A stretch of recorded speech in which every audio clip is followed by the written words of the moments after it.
کسی غیبت کند برادرش را، نیکیهایش را خدا میگیرد و نابود میکند. آیا این راست است؟ راست است. البته کسی اگر یک برادرش غیبت میکند، خداوند نیکیهای او را میگیرد.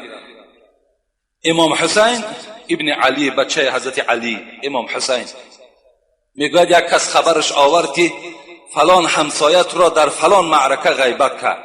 امام حسین چگونه رفتار کرد؟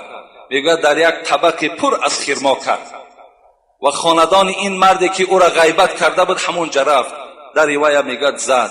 وقتی کشا دید حسین گفت ای نبیره پیغمبری خدا، خوش آمدی، مرحمت.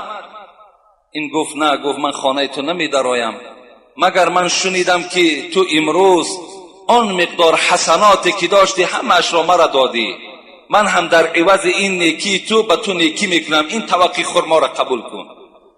اگر چنده که نیکی من نسبت نیکی تو خیلی کم است. یعنی کسی که اگر کسی را غیبت میکند یقین داند که خداوند حسنات او را، نیکی های او را میگیرد، در نامه اعمال اون شخصی را که غیبت داشت در نامه اعمال او میپرتاید و بدی های او را گرفته در نامه اعمال این غیبت کننده میپرتاید. از این ده بهترین توفه است. خوش به حال ما که امروز میشنویم در فلان جا غیبت ما کردن، خوش به حال ما. غیبت کنین، این حال ما خوب میشود، نیکی های ما زیاد میشود.